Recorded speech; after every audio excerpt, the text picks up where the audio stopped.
Good evening দিদি। Good evening. আমরা আজকে আবার আপনার কাছে এসেছি। যে কারেন্ট সিনারিও চলছে, চারিদিকে অস্থিরতা, একটা চাঞ্চল্যকর পরিস্থিতি, সবার মধ্যে একটা সামাজিক ট্রমা। এটা শুধু ইন্ডিভিজুয়াল কোনো ফ্যামিলির ব্যাপার নয়, এটা একটা সমাজের একটা ব্যাধির মতো ছড়িয়ে পড়েছে চারিদিকে, এফেক্ট করেছে চতুর্দিককে, প্রত্যেকটা মানুষকে, প্রত্যেকটা বাচ্চাকে, প্রত্যেকটা পেরেন্টকে। এবং কিছু মাথায় আসছে না কি এটা সলিউশন হবে, কি সমাজ কোন দিকে যাচ্ছে, কি হবে, কেমন যেন একটা অস্থিরতা, একটা অস্বস্তিকর পরিবেশের সৃষ্টি হয়েছে। সেটাই আপনার কাছে আমি আসবো অনেক রকম প্রশ্ন নিয়ে আপনার কাছে, এবং আমার মতো অনেকেই হয়তো জানতে চাইবে, যেগুলো হয়তো অনেকের আজকে উত্তর পাবে কিছু প্রশ্নের। আর আমি যাদেরকে দেখবে ভিডিও দর্শকদেরও বলবো, যদি কারোর মনে কোনো প্রশ্ন থাকে, উত্তর পাওয়ার একটা ইচ্ছে থাকে, আপনার কাছে এসে যোগাযোগ করুক মানসিক শান্তির জন্য, এবং সেই প্রশ্নের উত্তরের জন্য আপনার কাছে আসুক, আপনাকে জিজ্ঞাসা করুক এবং উত্তর নিক, মানসিক শান্তিটা অন্তত পাক। দিদি, আপনি এই বিষয় নিয়ে কি ভাবছেন বা কি বলবেন একটু যদি বলেন। দেখো, যে ঘটনা ঘটে গেল সেটা আমরা মিডিয়ার দৌলতে জানতে পারছি, মিডিয়া আমাদেরকে যতটুকু জানাচ্ছে, কিন্তু মিডিয়ার চোখের আড়ালে, আমাদের চোখের আড়ালে এই ঘটনা কিন্তু ঘটছে, বিভিন্ন জায়গায় ঘটছে। নিউজ শুনতে গেলে দেখা যাচ্ছে, আজকেই তো দুটো খবর পেলাম ইনসিডেন্ট। তো এটা হচ্ছে সেই রক্তবীজের মতন, একজনকে দমন করবে 10 জন জন্মাবে। এইখানে একটাই প্রশ্ন থেকে যাচ্ছে যে এদেরকে তো দমন করা যাচ্ছে না, যাবে না এমন কথা না, যাচ্ছে না। সেই জায়গাতে আমাদেরকে আমাদের কিছু কাজ আছে, আমাদেরকে সেই কাজ নিয়ে নিজেদেরকে যতটা সম্ভব সমাজের উপযুক্ত এবং সমাজকে হেলদি করে তোলার জন্য আমাদেরকে ঝাঁপিয়ে পড়তে হবে সবাইকে। আমাদের ভুল বলতে গেলে কি, আমরা কিছুটা ডিপেন্ডেবল হয়ে গেছিলাম। ডিপেন্ডেবলটা কোথায়? আমরা প্রশাসনের উপরে ডিপেন্ডেবল হয়ে গেছিলাম, আমরা ছেলেমেয়েরা পেরেন্টসদের উপরেও ডিপেন্ডেবল হয়ে গেছে, স্কুল টিচারের উপরে ডিপেন্ডেবল, কলেজের প্রফেসর প্রিন্সিপালদের উপরেও ডিপেন্ডেবল। যার জন্য কি হচ্ছে, ডিপেন্ডেবল কথা এই কারণে ব্যবহার করছি যে না ঠিক আছে তারা আমাদেরকে গাইড করবে, কিন্তু সত্যিই কি আমরা প্রপার গাইড করতে পারছি? তাদের কনফিডেন্ট লেভেলটা কোথায় যেন একটা ল্যাক করছে, পার্সোনালিটি ল্যাক করছে। কেন করছে এগুলো, সেটা আমাদেরকে ভাবতে হবে। এখন ব্যাপারটা হচ্ছে সব কিছু খুব অ্যাভেলেবেল হয়ে গেছে, মানুষ থেকে দানব হতে অনেক কিছু সাহায্য করছে। একটা মানুষ হয়েই জন্মাচ্ছে সে, কিন্তু পরবর্তীকালে দেখা যাচ্ছে সে মানুষ থেকে দানবে কনভার্ট হয়ে গেল। কেন হলো? প্রত্যেকটা ঘটনার একটা করে ব্যাকগ্রাউন্ড আছে, এই ব্যাকগ্রাউন্ডে আমাদের খুঁজে বার করলে আমরা অনেকটা সলভ করতে পারবো। দানব অতীতেও ছিল, দানব আজও আছে, দানব পুরাণেও ছিল, কিন্তু একটা সময় হয়েছে দেবতা দানবের লড়াই হয়েছে, দেবতারা কর্নার হয়ে গেছে, এমনও হয়েছে। কিন্তু তাই বলে কি দানবদের দমন করতে আমরা দেবতারা পিছিয়ে ছিল? কখনোই পিছিয়ে ছিল না।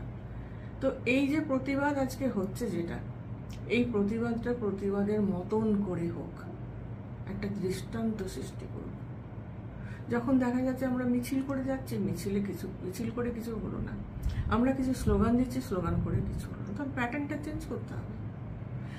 এটা কিন্তু কোনো উস্কানিমূলক কথা নয়, এটা করতে হবে আমাদেরকে। দানব সেদিনও ছিল, দানব আজও আছে, দানব থাকবে, কিন্তু দানবকে দমন করতে হবে। কিভাবে করবো আমরা?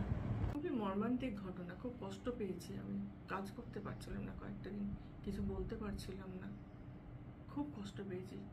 আমাদের কাজ হচ্ছে স্ট্রেস ফ্রি লাইফ দেওয়া মানুষকে, সেখানে আমি নিজেই স্ট্রেসে চলে গেছিলাম। কি হচ্ছে এগুলো? এত দুঃসাহস কোথার থেকে আসে মানুষের মধ্যে? মানুষের পেটেই তো জন্মগ্রহণ করছে, তারপরে সে মানুষ হয়ে থাকলো না কেন? কে তাদের দানব তৈরি করলো? কেনই বা করলো? কে, কার স্বার্থ সিদ্ধি হচ্ছে এতে? বুঝতে পারছি না কিছু। সমস্যা কিন্তু অনেক গভীরে, সমস্যা অনেক গভীরে। একেবারে সমূলে উৎপাটিত হয়তো এই মুহূর্তে করা যাবে না, কিন্তু আমাদের কতগুলো কথা বলার আছে এখানে। স্টুডেন্টদের জন্য বলার আছে, প্যারেন্টসদের জন্য বলার আছে। স্টুডেন্টদের কথা বলবো, সেটা হচ্ছে যে সবার আগে যদি যাদের বাচ্চারা বাইরে পড়াশোনা করছে, হস্টেলে আছে, যদি কোনো ঘটনা তার ভালো লাগলো না, ভালো লাগছে না, সঙ্গে সঙ্গে যেন পেরেন্টসদের সাথে শেয়ার করে। বাসে ট্রামে কেউ হয়তো বিরক্ত করছে, দিনের পর দিন কতগুলো একই রকম মুখ ফলো করছে, বাস থেকে নামছে, সে সবাই বাইরে যারা পড়তে তারা তার সঙ্গে করে গাড়ি নিয়ে যায় না, তারা বাসে ট্রামে এদিক থেকে ওদিক যাতায়াত করে। কেউ ফলো করছে, কেউ টিটকিট দিচ্ছে, কেউ বাস স্ট্যান্ডে দিনের পর দিন একই বাস স্ট্যান্ডে দাঁড়িয়ে আছে, একই সময়ে একই ধরনের মানুষ। এই কথাগুলো কিন্তু শেয়ার করতে হবে পেরেন্টসদের কাছে, যাই হোক না কেন। সেই সাহসটা আমি বলবো, পেরেন্টসদেরকে বলবো, নিজের সন্তানকে সেই সাহসটা দিন। আমরা আছি তোমাদের সাথে, তোমরা যা হবে আমাদেরকে বলবে। বকুনিটা প্রথমে দেবে না, প্রথমে শুনতে হবে কি বলতে চাইছে, কোথায় অসুবিধাটা হচ্ছে সেটা জানতে হবে। আর পার্সোনাল কন্ট্যাক্ট নাম্বার যেন সবাইকে শেয়ার না করে। এখন তো বাচ্চাদেরকে মোবাইল দিতেই হচ্ছে, আর যারা বাইরে পড়াশোনা করতে হচ্ছে দিতেই হচ্ছে, কিছু করার নেই। আমাদের যখন খুব খারাপ একটা অবস্থা আমরা পার করেছি সেটা হচ্ছে কোভিড। সেই সময় অনলাইন পড়াশোনা শুরু হয়ে গেল, মোবাইল দিতেই হয়েছিল, তো দিতেই হবে। কিন্তু পার্সোনাল কন্ট্যাক্ট নাম্বার সবাইকে দেওয়া না দিলেই ভালো হয়, এটা আমার তরফ থেকে আমি বলবো। আর ছেলে মেয়েদেরকে শেখান, যাই হোক না কেন, রাস্তা পার হতে গিয়েই হোক, গলিতেই হোক, লাইব্রেরিতেই হোক, পড়াশোনার ক্ষেত্রে হোক, প্রেমের শেষের ভেতরে হোক, যেখানেই হোক, যদি কেউ কোনো রকম উত্তপ্ত করছে, তার যে অ্যাটিটিউডটা ভালো লাগবে না সেটা বাবা মায়ের সাথে আগে শেয়ার করো। কথা তোমরা লুকোবে না, এটা আমি তোমাদেরকে বলছি। আর ছেলে মেয়েদেরকে না ছোট থেকে মেডিটেশনটা করতে শেখান, এটা একটা নিড, এটা অভ্যাস করতেই হবে। মেডিটেশন বেশি না, 20 মিনিটস বসুক, কোনো রকম আড়ম্বরের দরকার নেই, বসুক চুপচাপ চোখ বন্ধ করে। মেডিটেশনটা করলে কি হবে, শুধুমাত্র ইমিউনিটি বুস্ট হবে তা নয়, তার কনফিডেন্ট লেভেল অনেক হাই হয়ে যাবে, তার পার্সোনালিটি এতটাই গ্রো করবে, মানুষ চোখে চোখ রেখে কথা বলার জন্য দুবার ভাববে, এই কনফিডেন্ট লেভেলটা ভীষণ হাই হয়ে যাবে। মেডিটেশনের ফল অসম্ভব। এখন ডাক্তাররাও বলছে মেডিটেশন করতে, আমরা তো বলবোই, আমরা তো এই নিয়েই কাজ করছি। মেডিটেশনটা করতে বলুন, অন্তত পক্ষে 20 মিনিটস, দুবেলা, সকাল সন্ধ্যে, খুব দরকার এটা।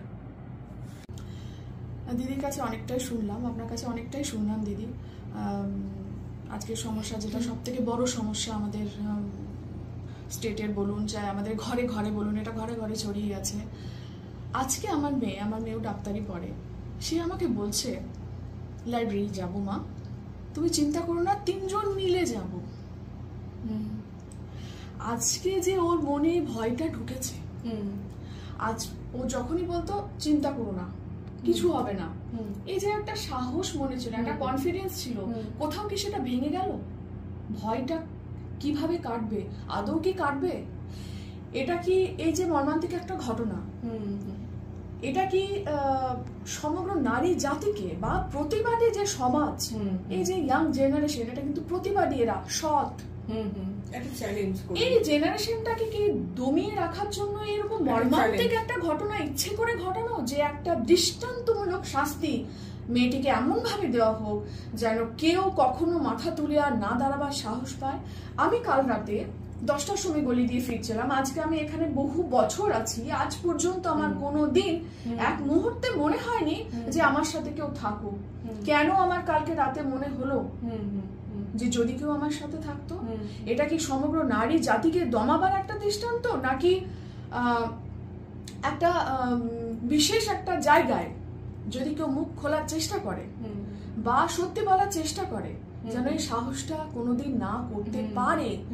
তাছাড়া এরকম মর্মান্তিক, এরকম দৃষ্টান্তমূলক একটা হত্যা কিভাবে করা যায়? এই মানসিকতাটা এলো কোত্থেকে আর কেন? আর এই যে এখন যে প্রত্যেকটি, আজকে আমি যে ক্লাসে গেছিলাম, আমাদের যোগা ক্লাসে গেছিলাম, প্রত্যেকটি মেয়ে বলছে, মা বলছে মেয়ের জন্য কি আমার নিজের জন্য ভয় লাগছে। এই ভীতি, এই ভয়, এটা কি থেকে যাবে? আপনার কাছে প্রশ্ন। দেখো, থেকে যাবে বলে তো আমাদের কাছে তো কোনো কথা নেই। এটা একটা হিলিং সেন্টার। এখানে আমাদের কাজই হচ্ছে স্ট্রেস ফ্রি লাইফ দেওয়ার। সেখানে আমি কি করে বলবো যে এইটা থেকে যাবে? আমাদের চেষ্টাই থাকে সবসময় রিমুভ করা নিয়ে আমাদের কাজ। সেটা নেগেটিভিটি হতে পারে, অ্যাংজাইটি হতে পারে, স্ট্রেস হতে পারে, সেটা ম্যানিয়া হতে পারে, ফোবিয়া হতে পারে, এগুলোর উপরে আমরা কাজ করি। তো সেখানে থেকে যাবে বলে কোনো কথা নেই। ব্যাপারটা হচ্ছে যে চ্যালেঞ্জ, এই হত্যাটা একটা চ্যালেঞ্জ বলা যেতে পারে, যে আমরা এতটা অবধি যেতে পারি এটা বোঝাবার জন্য হতে পারি। মেবি আমি ভুলও হতে পারি, কিন্তু ব্যাপারটা হচ্ছে যে চ্যালেঞ্জ করলে তো সেটাকে একসেপ্ট করা হয় না। প্রতি চ্যালেঞ্জ তো আছে, ঠিক পাল্টা চ্যালেঞ্জ তো আছে নাকি? তাহলে এখানে বোঝাতে হবে, ছেলে মেয়েদের কাছে বোঝাতে হবে। আমার আরেকটি চেম্বার আছে, সেখানে কিন্তু প্রায় দিনই আমি দেখছি পেরেন্টসরা চলে আসছে, মানে বিনা অ্যাপয়েন্টমেন্টে চলে আসছে। তারা এসে নানা প্রশ্ন। একজন বললেন কি, তাহলে কি হোস্টেল থেকে বার করে নিয়ে গিয়ে পিজিতে রাখবো? মানে সে জানে না হোস্টেলে সে নিরাপদ না পিজিতে নিরাপদ, নাকি এটাকে বাড়িতে নিয়ে চলে আসবো। তো এখানে আমি কখনোই বলবো না যে আপনি হস্টেল ছাড়িয়ে দিন, পিজিতে নিয়ে যান, পিজিতে গিয়ে পরে আপনি বাড়িতে নিয়ে যান, বাড়িতে যদি সে নিরাপদ না হয়, পাড়ার ভিতর নিরাপদ না, তাহলে পড়াশোনা ছাড়িয়ে দিন। একদম কখনো বলবো না, না কথাটা বলা যাবে না। এবং এইটাই আমি সবাইকে বলবো, নাটাকে একদম রিমুভ করে দাও মন থেকে। নিজেদের কনফিডেন্ট লেভেল এবং নিজেদের পার্সোনালিটিটাকে এমন একটা জায়গায়, একটা লেভেলে নিয়ে যেতে হবে যেখানে এই যারা এই ঘটনাগুলো ঘটার কথা, এগুলো তো প্ল্যানিং করে হঠাৎ করে কেউ দানব হয়ে যায় না। প্রত্যেকটা ঘটনার একটা করে ব্যাকগ্রাউন্ড থাকে এবং অনেকগুলো ব্যাকগ্রাউন্ড থাকে। তো সেই কারণে আমি বলছি যে এখানে চ্যালেঞ্জ আমাদেরকেও নিতে হবে, যে তোমরাই সব নও। এবং দেবতা দানবের লড়াই চলছে এখন, সৎ আর অসতের লড়াই চলছে। দানব হয়ে কেউ জন্মায় না। কোনো সামাজিক ব্যবস্থা, প্যারেন্টাল ভুল, নানা রকম বিষয়ের উপর নির্ভর করে একটি ছেলে বা একটি মেয়ে দানব হতে পারে। মেয়েদের মধ্যেও এই ব্যাপারগুলো কিন্তু আছে। কারণ আমি যেটা নিউজে যেটা পেলাম, যে ওই ঘটনা যখন ঘটছে তখন একটি মেয়েও ছিল, জড়িত ছিল। সে ডাক্তার হতে পারে, সে ইন্টার্ন হতে পারে, স্টুডেন্ট হতে পারে, আমি জানি না সে কে ছিল, কিন্তু ছিল। এবং এই কমন একটা কথা কিন্তু ঘুরছে, যে সেই মেয়েটির জন্য মধ্যে, তার মধ্যে একবারের জন্য সেটা ফুটে উঠলো না যে আমি তো একটা মেয়ে। তো আমি শুধু ছেলেদের দোষ দেবো না, মেয়েদেরও দোষ দেবো। সেখানে আমাদের যেটা করতে হবে, আমাদের প্যারেন্টাল যেন কখনো ভুলভাল না হয়। এমন একটা ছেলে মেয়েকে এমন একটা শিক্ষা দেওয়া হোক শুরু থেকে, বিগিনিং থেকে। যদি কেউ বলে থাকে যেন অনেকটা দেরি হয়েছে, দেরি কোনো কিছু হয় না। যেদিন শুরু করব সেদিনটাই হবে আমাদের জন্য একটা শুভ মুহূর্ত। এবং এই মুহূর্তে, এই সময় আমাদের বাচ্চাদের সাথে আমরা কিভাবে থাকবো, কিভাবে ওদের সেই যে একটা কনফিডেন্স ছিল কিভাবে ফিরিয়ে দেব, সাহসটা দিতে হবে। আমি একটু আগে বলছিলাম যে ওরা যেন শেয়ার করে, যাই ঘটুক না কেন, একদম কোথাও কোনো রকম কোনো অস্বস্তিকর কোনো ঘটনা, কোনো যদি চোখেও পড়ে, তর্ক বিতর্কের মধ্যে না জড়িয়ে সবার আগে বাবা মায়ের সাথে শেয়ার করো। তারপর টিচার আছেন, প্রফেসর, প্রিন্সিপালরা আছেন। কিন্তু বন্ধু বান্ধবের কাছে বলার আগে, বন্ধু বান্ধবরাও কিন্তু খুব একটা নিরাপদ নয়। কিছুদিন আগের ঘটনা, কয়েকদিন আগের ঘটনা, বার্থডে বয়কে তার বন্ধুরা সে পার্টি দিচ্ছে, বন্ধুদের ডেকে খাওয়াচ্ছে, আনন্দ করছে, সেই বার্থডে বয়ের সাথে কোন রকম একটা আর্গুমেন্ট হতে হতে তাকে ছাদ থেকে ছুড়ে ফেলে দিল এবং সে ডেথ। বন্ধু বান্ধবরা এখানে নিরাপদ নয়। কিন্তু সবার আগে যেটা করতে হবে, বাবা মাকে একটা আশ্রয়স্থল হতে হবে। পরে তুমি গার্জেন হও, পরে তুমি বাবা মা, সেটা দু তরফ থেকে চেষ্টাটা থাকতে হবে। সবার আগে তুমি তার আশ্রয়স্থল, যেন নিরাপদে, যেমন গাছের ছায়া আমরা একটা শান্তিতে বসি, অনেকটা পথ হাঁটার পরে পথ হাঁটতে গিয়ে আমরা অনেক সময় হোঁচট খাই, অনেক রকম আমাদের অসুবিধা হয়। কিন্তু যখন গাছের তলায় এসে বসি, একটা নিরাপদ জায়গায় এসে বসি, তখন যে শান্তিটা, সেই শান্তিটা যেন সে বাবা মায়ের কাছে পায়। একদমই একদমই এইটা দেখতে হবে। তারপরে তুমি গার্জেন হও, আস্তে আস্তে বোঝাও, বাবা মা হও, স্নেহ করো, এগুলো পরে আসছে। আগে তাকে সাহসটা দাও যে তোমার সাথে যাই হোক না কেন, তোমার কোথাও একদম জাস্ট বিগিনিং এ কিন্তু আমাদের কাছে শেয়ার করবে। ঘটনাটা যেন অনেকটা যেন বেড়ে না, অনেক দূর যেন পৌঁছে না, আমাদের হাতের বাইরে, আমাদের নাগালের বাইরে চলে গেল, এটা যেন না হয়। একদমই একদমই। এই যে 9 তারিখে ঘটনাটি ঘটেছে, তারপর থেকে শুধু আমারই না, আমি যার সঙ্গে কথা বলছি, যার কাছে যাচ্ছি, সবার একটাই কথা মুখে, এবং একটা আমি সবসময় শুনছি যেটা আমার সঙ্গে হচ্ছে, অজ্ঞানে হোক জ্ঞানে হোক, শুতে গিয়ে হোক বা জেগে থেকে হোক, সবসময় মেয়েটির একটি চেহারা বা মেয়েটির ওই যে অবস্থায় তাকে পাওয়া গেছে, জানি না কিভাবে চোখের সামনে কিন্তু একটা আসছে, বারবার আসছে, ওটাকে সরাতে পারছি না। আমি এটা বলতে পারবো না যে আমার মেয়ে আছে বলে সেটা হচ্ছে কিনা, আমি জানি না যাদের ছেলে আছে কিনা সেটাও তাদের সঙ্গে হচ্ছে কিনা। আমার মনে হয় এটা প্রত্যেকটি মানুষের একটা ট্রমা, একটা সিচুয়েশনে চলছে। তো দিদি, এটার থেকে বেরোতে পারবো? কবে বেরোবো? ব্যাপারটা কি হয়েছে, ব্যাপারটা হচ্ছে যে এখন হয়ে গেছে কি, মিডিয়া একটা সময় ছিল প্রিন্ট মিডিয়া, শুধু নিউজ পেপার, কিন্তু এখন তো শুধুমাত্র প্রিন্ট মিডিয়ার মধ্যে সীমাবদ্ধ নেই। এখন নানা রকম ভাবে আমরা প্রচুর নিউজ চ্যানেল থেকে আমরা কন্টিনিউ নিউজগুলো দেখে যাচ্ছি, আপডেট নিচ্ছি, আলোচনা করছি। এই যত বেশি আমরা আলোচনা করছি, যত বেশি ইনভলভ হচ্ছি, যত বেশি আমরা ইলেকট্রনিক মিডিয়া বা মোবাইল থেকে পেয়ে যাচ্ছি, টিভি খুলে বসার দরকার নেই, তাহলে মোবাইল তো আছে। এবং এটা থেকে বেরোতে পাচ্ছি না, এটা থেকে বেরোতে মানে যেন সবসময় মনে হচ্ছে কি আপডেট, কি আপডেট, কি আপডেট, শয়নের স্বপ্নে ঘুমে যাবে। এটা আমাদের নিড হয়ে গেছে, নিড হয়ে গেছে। আরেকটা বড় কথা যে এখনো পর্যন্ত কোনো সলিউশন বা কোনো গ্রিন সিগন্যাল আমরা পাইনি। এই যে জাস্টিসের একটা ডিমান্ড, এটা কিন্তু আমাদের একটা নিড হয়ে গেছে। এটা মানে খাবার মতো, এটা যেন আমাদের রক্তে মিশে গেছে যে কখন এটা পাবো, জাস্টিস পেতেই হবে। কি হলো, আর কি কোনো ব্রেকিং নিউজ আছে? এই করে করে সারাটা দুপুর নিউজ দেখা, একদমই একটা মানে কাজের মধ্যে অস্থিরতা, একটা মানে কোন রকম পড়াশোনা, প্রত্যেকটা জায়গা থেকে, প্রত্যেকটা অফিস থেকে বলুন, সবাই নিজের মতো করে প্রোটেস্ট করছে। প্রত্যেকের মধ্যে তো একটা মাথায় চলছে, এটা একটা সামাজিক ব্যাধির মতো ছড়িয়ে পড়ছে নাকি? সেটা তো আছেই। তার থেকেও বড় কথা যেটা, সেটা হচ্ছে আমরা কোনো সাপোর্ট পাচ্ছি না। যখনই এই চিন্তাগুলো মাথার মধ্যে আসছে, একটা পিকচার আমরা নিজেরা ক্রিয়েট করছি কিছুটা, তখন কি করতে হবে, যেহেতু আমি একটু অন্য ধরনের কাজ করি বলে আমি এখানে সলিউশনের কথাটাই বলবো।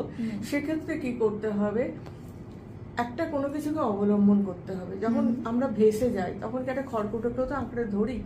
তো এখানে কি করতে হবে, সেই স্টুডেন্টদেরকেও শেখাতে হবে, যাদের ছেলেমেয়েরা বাইরে আছে তাদেরও শেখাতে হবে, নিজেদেরও করতে হবে। কোনো একটা কিছু জব করো মনে মনে, কন্টিনিউ। কেননা আমাদের সাবকনসিয়াস মাইন্ডে এমন ভাবে ঘটনাটা বসে গেছে, আমরা কতদিন অবধি এইটা থাকবে আমরা জানি না, মেন্টাল স্ট্রেসটা, এবং এতটাই কংক্রিট জায়গা নিচ্ছে একদম ডে বাই ডে। কবে আমরা এইটাকে রিমুভ করতে পারবো জানি না। সেখানে আমি একটা ছোট্ট টিপস দিচ্ছি, যখনই মনের মধ্যে এই চিন্তাগুলো আসবে তখনই কিন্তু ধ্যান করো, জপ করো। আমরা একদমই অনেক চেষ্টা করে এটার থেকে বেরোতে পারছি না। যেমন আমি আমার কথা বলবো, 14 তারিখ, 15 তারিখ, 16 তারিখ শুধু নিউজ দেখে গেছি, 3টে 4টে পর্যন্ত ঘুম আসে না। একদিন সকালে আমি ভাবলাম যে না, আজকে আমি একটু কাজে বন্দি, কাজে ঢুকে গেলাম, সাথে সাথে ফোন এলো, যেটা কি হচ্ছে, মেয়ে বাইরে আছে, ভয় লাগছে, ওকে বলো এটা করতে, ওটা করতে। তো বিজয় বলছিল সেটা, সাথে সাথে আমার মাথা ওদিকে চলে গেল। আপনি বলছেন এই সময় নিজের যে ইনার যেটা পাওয়ার, ওটাকে যে আমাদের মধ্যে একটা নেগেটিভ স্টেট অফ মাইন্ড হয়ে গেছে, এবং আরো এটা হচ্ছে, আপনি খুব ভালো কথা বলেন, যেটা কোনো সলিউশন বেরোচ্ছে না বলে। যদি বেরিয়ে যেত তাহলে কিন্তু আমরা এই স্টেট অফ মাইন্ড থেকে বেরোতে পারতাম। বেরোচ্ছে না, বেরোবে কবে জানি না, কিন্তু আমাদের মধ্যে যে পজিটিভ এনার্জি, সেটাকে আমাদের করতেই হবে, এনহ্যান্স করতেই হবে, এটা গ্রো করতে হবে। এটা কিন্তু আস্তে আস্তে চলে যাচ্ছে, এটা কিন্তু ক্ষতি, একটা বিরাট বড় ক্ষতি হচ্ছে। কেননা পরবর্তীকালে যখন আমাদের দরকার পড়বে, একটা পজিটিভ এনার্জির দরকার পড়বে, তখন কি করবে, তখন তো হাতে বাড়াবে। কারণ এই যে ব্যাপারটার সাথে আমরা এতটা ইনভলভ হয়ে গেছি, আমি হার্ট অ্যান্ড সোল চাইছি একটা সলিউশন হোক, জাস্টিস পাক ওই বাচ্চা মেয়েটি, এবং তার পেরেন্টসরা মনে একটু হলে একটু শান্তি পায়। কিন্তু যে বাবা মায়ের বুক খালি হয়ে যায়, সেই বাবা মায়ের কিন্তু পাশে দাঁড়িয়ে কাঁধে হাত রেখে বলার মতো ভাষা আমাদের কাছে থাকে না যে আমরা আছি তোমার সাথে। তবুও যিনি যেমন বলছেন সত্যি কথা যে আমাদের ডিপ্রেশনে গেলে চলবে না। আমরা পেরেন্টস হিসেবে, মা হিসেবে, বাবা হিসেবে, আমার হাজব্যান্ডও দেখছি কয়েক রাতই ঘুমোচ্ছে না, মেয়েকে রাতে ফোন করছে, কি করছিস তুই, ভয় পাস না, আমাকে ফোন করবি, কিছু হবে আমাকে ফোন করবি। সত্যি বলছি মানে ভাবতে খুব প্যাথেটিক লাগছে কি সিচুয়েশনে আমরা আজকে এসেছি। এমন একটা ভয় আমাদের মধ্যে ঢুকে গেছে। দিদি ঠিক বলছেন, যদি আমরা নিজেদের এই সময় শক্ত না করি, এই ডিপ্রেশন থেকে না বেরোই, তাহলে আমাদের বাচ্চারা কি করে বেরোবে? ওরা তো ট্রমাটাইজ আছে, বারবার একই কথা বলছে, কেন হলো, কেন এটা হলো, কখন জাস্টিস হবে। ওদের তো মাথা খারাপ হওয়াটাই স্বাভাবিক যেহেতু এজটা কাছাকাছি। কিন্তু আমাদের পেরেন্ট হিসেবে সত্যি ডিপ্রেশনে গেলে চলবে না। তার সাথে সাথে আমি একটা কথা বলবো, এই যে প্রতিবাদগুলো হচ্ছে, প্রতিবাদগুলো থামালেও চলবে না আমার মনে হয়। আমি বলতে চাইছি যে এটা প্রতিবাদের মতন করে প্রতিবাদ হোক। প্রত্যেকে একটা, যখন দেখা যাচ্ছে আমার মিছিল করে কিছু হচ্ছে না, সেটা মোমবাতি ক্যান্ডেল মিছিল করা হচ্ছে, তাতেও কিছু হচ্ছে না, আমরা প্যাটার্নটাকে চেঞ্জ করতে হবে। তাহলে বলছি না যে হ্যাঁ ভাঙচুর করো, সরকারি জিনিস নষ্ট করো, সেটা কিন্তু বলছি না, বা কাউকে মারধর করো সেটাও বলছি না। একটু প্যাটার্নটা তখন চেঞ্জ করতে হবে, ভাষণটা চেঞ্জ করতে হবে, আর একটু প্রেশার দিয়ে যে আমরা জাস্টিস পাবো না কেন। যেমন আজকে আমি দেখলাম যে 21টি মেডিকেল কলেজ থেকে মিছিল বার করে তারা স্বাস্থ্য ভবনের গেট এমন ভাবে আটকে রেখেছে, এমন ভাবে মানে সিকিউরিটি দিয়ে তারা স্বাস্থ্য ভবনে ঢুকতে পারেনি। পরে হয়তো একজন করে করে হয়তো অ্যালাউ করে হয়তো মাথাটা স্টেট অফ মাইন্ড কন্ট্রোলে রাখাটা খুবই খুবই মুশকিল। একদম এরকম ঘটনায় করতে হবে, প্রতিবাদও করতে হবে, জোর গলায় প্রতিবাদও করতে হবে। এবং হ্যাঁ, একটা আমি এই সময় কথা বলবো, আমার মাথায় খুব একটা ভালো কথা এলো যে কনফিডেন্সের সাথে এগোতে হবে। একদমই তাই, জাস্টিস আমরা পাবোই, পজিটিভ হতে হবে। একদমই, এত মানুষের আওয়াজ নেগেটিভ চলছে না, ভয় পাবো না, বোঝাতে হবে বাচ্চাদের, ভয় পেলে চলবে না, লড়তেই হবে।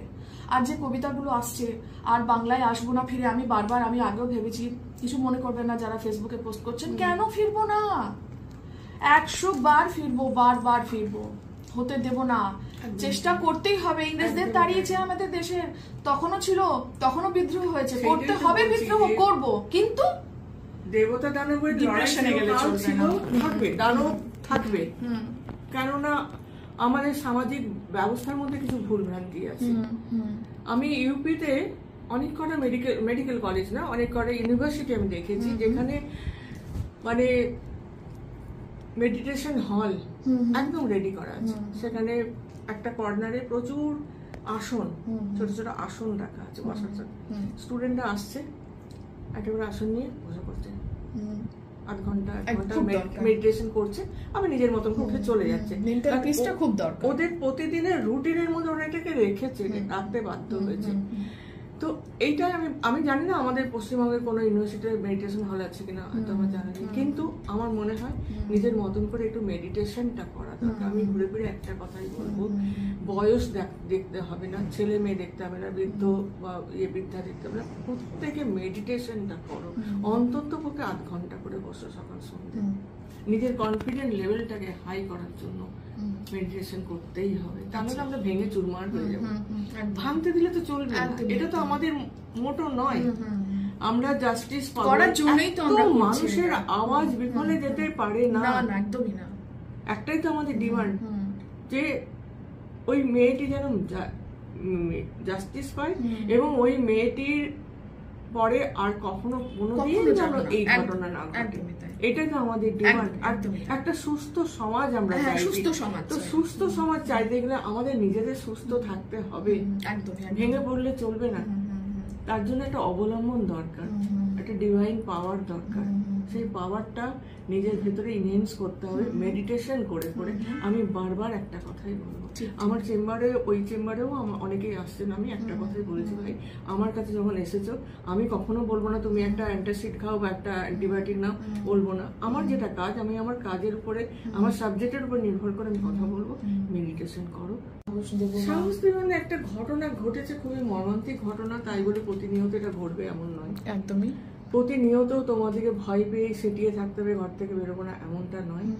আমাদেরকে লড়াই করতে হবে, লড়াই করে আমরা নিশ্চয় জিতবো একদিন। লড়াই চলছে, লড়াই তো চলছে, বিভিন্ন স্টেজের মানুষ, বিভিন্ন প্ল্যাটফর্মের মানুষরা এই লড়াইটা লড়ছে।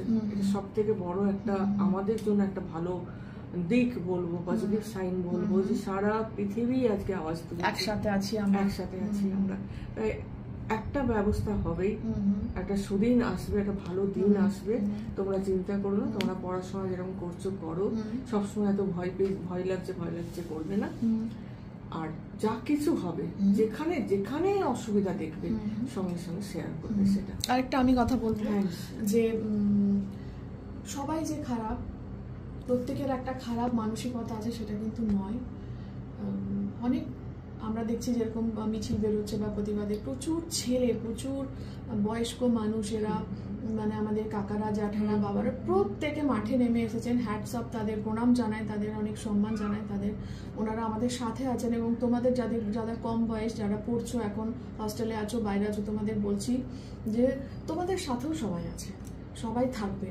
তো সবাই যে খারাপ, সবার মানসিকতা খারাপ, এটা একদম মাথা থেকে বের করে দাও। ভালো মানুষ সমাজে আছে বলেই সমাজ টিকে আছে। এবং তোমাদের ছেলে বন্ধুরা হোক বা স্যাররা হোক বা প্রিন্সিপাল হোক, সবাই যে একরকম সেটা হয় না কখনোই, তাহলে তো সমাজ টিকতোই না। যেমন খারাপ দিক আছে, সবকিছুরই ভালো দিক আছে। Please be positive. আর আজ থেকে আমিও সেটা করছি যে আমি পজিটিভ থাকতে হবে, আমাকে কিন্তু লড়াই চালিয়ে যাব। নিশ্চয়ই নিশ্চয়ই, একদমই একদমই তাই, একদমই তাই। একদম মানে শান্ত মাথায় থাকো যে একটা ভালো দিন আসছে, একদম মাথাটা শান্ত রাখতে হবে। এই যে এজ গ্রুপ আমাদের, এই যে মলি আমার সাথে আছে, কিছু জানতে চাস দিদির কাছে? বল। হ্যাঁ, আমরা যে রাস্তায় এখন মনে হচ্ছে কিছু একটা ভয় ভয় ফিল হচ্ছে, তো সেটা থেকে মানে কিভাবে মাথা থেকে আমরা এটা বের করব, বা এটা কি সত্যি আমাদের ভয়ের কিছু বিষয় আছে? দেখো, ভয়ের কোনো বিষয় নেই, কেননা এখন কিন্তু ব্যাপারটা হচ্ছে, একটা সময় ছিল এনজিও কথাটা আমরা শুনিনি, এখন কিন্তু প্রচুর এনজিও, এই আসানসোলের মধ্যেই প্রায় 200-র উপরে এনজিও আছে, তারা কাজ করছে, তারাও কিন্তু নজরদারি করছে। এবং একটা দেখো, এই যে ঘটনাটা ঘটেছে, এর জন্য পুলিশ প্রশাসনও ভীষণভাবে লড়াই চালিয়ে যাচ্ছে, আর্মিরা লড়াই চালিয়ে যাচ্ছে, এবং এনজিওগুলো, বিভিন্ন ভলেন্টিয়ার গ্রুপগুলো লড়াই চালিয়ে যাচ্ছে। তারা খোঁজ খবর রাখছে যাতে আর কোনোদিন এইরকম ঘটনা না কিছু অ্যাপও আসছে সামনে আমাদের, এবং বিভিন্ন রকম অ্যাপ আছে, এইগুলোকে একটুখানি ডাউনলোড করে রাখবে। তোমার যদি মনে হয় যে হ্যাঁ আমি কিছু মার্শাল আর্ট শিখবো, সেটাও তুমি শিখতে পারো। হ্যাঁ, অন্তত হাত পা চালাতে তো পারবে, এগুলো শিখতে পারো। এগুলো খুব পজিটিভ সাইড আছে, কিন্তু এগুলো দরকার আছে। শুধু ছেলেরাই শিখবে এমন নয়, এখন ছেলে মেয়ে বলে কিছু নেই, মার্শাল আর্ট মেয়েরা কিন্তু অনেক এগিয়ে গেছে, অনেক এগিয়ে গেছে। তুমি ভালো টিচারও পাবে, ভালো ইনস্টিটিউশন পাবে, শিখতে পারো। তোমার যখন মনে হচ্ছে যে না ঠিক আছে, আমার হাতে কিছু নেই বলে কোনো কথা নেই, কিন্তু অনেক কিছুই আছে। তাই জন্যে এত ভাবনা চিন্তা করো না। আরেকটা কথা বলি, যে সবসময় যদি আমরা নেগেটিভটা ভাবতে থাকি, নেগেটিভটা যদি আমাদের মনের মধ্যে সারাক্ষণ আসতে থাকে, তাহলে কিন্তু আমরা কিন্তু অনেকটাই দুর্বল হয়ে পড়বো মনের দিক থেকে। শারীরিক শক্তি থাকলেও মনকে শক্ত করতেই হবে। একটা ঘুষি চালানোর জন্য একটা মনের দরকার, তারপরে তো ঘুষিটা চালাবে। আগে তো তোমাকে ভাবতে হবে যে আমি দিই একটা ঘুষি চালিয়ে, এই ছেলেটা অনেকক্ষণ ধরে পেছন পেছন আসছে করছে। তো সেইটার জন্য যে মনের জোরটা, সেই মনের জোরটা কোথার থেকে পাবে? নিজেকে একটুখানি মাথা ঠান্ডা রাখো, একদম চিন্তা করবে না যে হ্যাঁ ঠিক আছে দাদারা আছে, দাদারা পাহাড় দিচ্ছে, না, নিজেকেও শক্ত হতে হবে। দাদারা তো আছে, একদম নিজেকেও শক্ত রাখতে হবে, মনের দিক থেকে শক্ত। থ্যাংক ইউ দিদি, খুব ভালো লাগলো আপনার সাথে কথা বলে, অনেকটা পজিটিভিটি পেলাম, পজিটিভ এনার্জি পেলাম। এবং সবাই দেখো, আশা করি তোমাদের ভালো। যদি কোনো প্রশ্ন থেকে থাকে দিদির কাছে আসতে পারো, অ্যাড্রেস তো আমার দেওয়াই থাকবে ডিসক্রিপশনে। আর শনিবার দিন 25 অগস্ট শান্তিপূর্ণ জমায়েত, শান্তিপূর্ণ মিছিল চিত্রা থেকে বেরোচ্ছে বিএনআর, আমরা তো থাকবোই। তোমরা যারা জয়েন করতে চাও প্লিজ এসো, দেখা হবে। দিদি কিছু বলবে? হ্যাঁ, তোমরা যেভাবে প্রতিবাদ চালিয়ে যাচ্ছ, প্রতিবাদ সেইভাবেই চলুক, প্রতিবাদ যেন না থামে, কিন্তু তার মধ্যে নিজেদেরকে একটু সুস্থ রেখো, সুস্থ রেখে পরে কাজগুলো করো, যাতে আমরা জাস্টিসটা পাই এবং প্রত্যেকেই যাতে জাস্টিস পায়। আর যারা যেসব ছেলেমেয়েরা বাইরে আছো, হস্টেলে আছে, এত ভয় পেও না, তো ভয় পাওয়ার কিছু নেই। নিজেদের সেলফ কনফিডেন্টটা যেন বাড়ে, তার জন্য একটুখানি মেডিটেশনটা করো। মেডিটেশনের কথা আমি আবার বলছি তোমাদের কাছে, আবার ভিডিও নিয়ে আসবো দিদি আপনার সাথে, আবার দেখা হবে। থ্যাংক ইউ দিদি, ধন্যবাদ।